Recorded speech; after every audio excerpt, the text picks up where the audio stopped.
blitz. Mahomes jumps in the air and completes it. Look out! Afterburner time. Hardman to the end zone for the touchdown.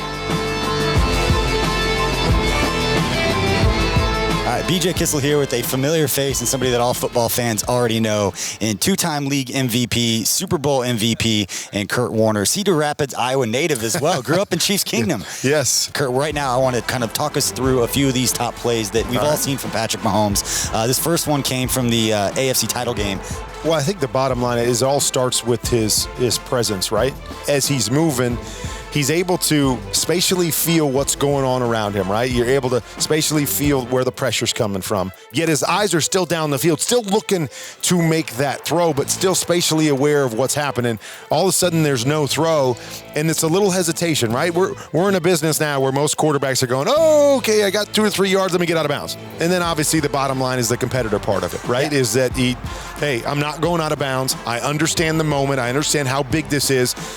I'm athletic enough. Let me try to get in the end zone and to make the extra play that gets them in the end zone and really took over that game from a momentum standpoint. All right, 50 years ago, it was 65 toss power trap, became one of the most famous play calls in Chiefs history. And now it's going to be 23 jet wasp, a play that has been shown many, many times, the 3rd and 15 in the Super Bowl. But when you watch this one, what stands out to you?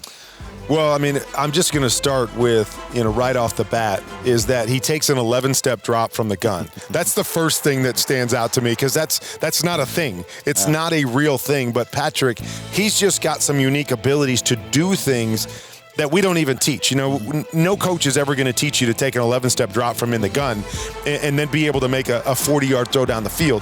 The second thing that jumps out at me at this play is that I can't believe the 49ers messed up the coverage. If the 49ers are going to win, they can't give up big plays. And they did a great job through 3.5 quarters of this game.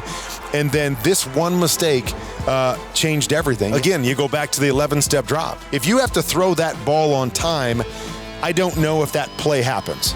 But because he's able to buy a little extra time, he can just turn and launch it and throw it up because he's wide open. And so, but again, it speaks to the great athleticism and the physical talent of a Patrick Mahomes, but also the understanding of what he's capable of doing with that skill set on a particular play like this. The next play I want to show you is the one, it's personally my favorite play from the season. This jump pass, 63-yard touchdown.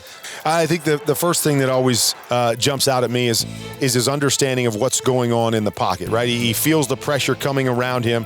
As he steps up, he kind of steps up out of control. For me, it's step up, and he doesn't have to make a jump pass there, right? He steps up, and he just makes that, and it's easy. But you see the athleticism once again is that the ability to have both feet off the ground. And, that wasn't just a dump off to my running back. I mean, that's a 20-some yard throw down the field with both feet in the air and the ability to torque your body and make that throw on the move.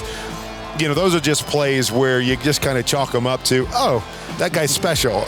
Nothing you can teach. He seems to give us one of those just about every game. I was around a guy like Larry Fitzgerald when I was in Arizona, and it was kind of the same way. Every time we went to practice or every time we played a game, there was one of those plays that you just go, that's just Larry. Larry being Larry, and that was one of those, Patrick being Patrick.